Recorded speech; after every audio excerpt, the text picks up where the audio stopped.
Mga Lods, may nagtanong po sa akin na isang follower na ang tanong po niya ay yung mga shared daw ba na mga videos ay pwede po tayo magkaroon po dito ng unoriginal content or pwede daw ba na magkaroon to ng violation po sa atin. Sa mga baguhan po na hindi pa po nakakalam ay talagang kailangan po nilang malaman kasi nga yung iba takot po sila na mag-share po ng mga videos.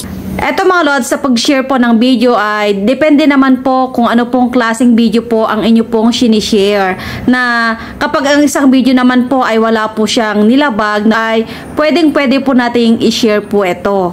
Kahit magtagal po ang video na to sa ating timeline at kahit hindi po i-delete ang video na to ay hindi po tayo magkakaroon po ng violation. Ngayon naman mga Lods, kapag yung i-share mo na videos po ay may policy issue, magkakaroon po tayo ng violation or makokuryente po tayo kapag yung sinishare po natin na videos po ay may violation. Tulad nga po ito mga Lods ng paggamit po ng music po na may copyright claim na po siya. So ibig sabihin kapag bago lang po na in-upload at shinare mo din ay talagang magkakaroon na po siya agad-agad ng violation kasi nga mayroon na po siyang claim po ang music po na ginamit. Or pwede naman po yung mga video po na shinare ninyo ay meron pong mga policy issue na ito po yung may mga behavior or may mga hindi po maganda na pag-uugali or yung mga sinasabi po tulad po ng mga hate speech, yung mga salita po natin na may mga X-rated po na mga words.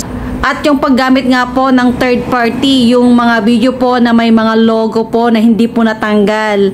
Ayan po, pwede po talaga tayo dyan na makuryente or magkaroon po ng violation kapag yung video po na shinare po natin ay may violation na po.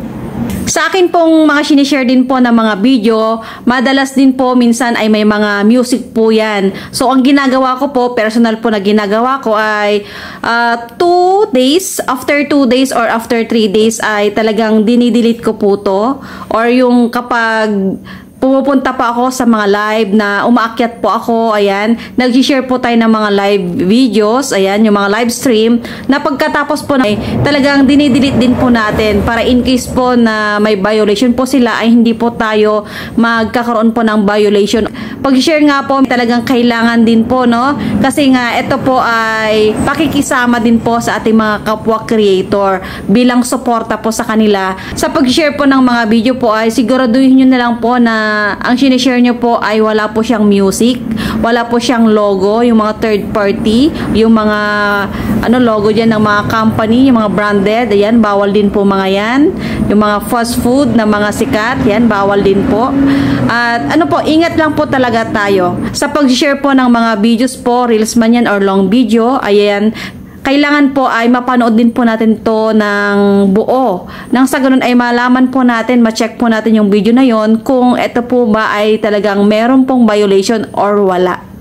Ayun mga Lods, sana po ay nakatulong. Follow for more. God bless po.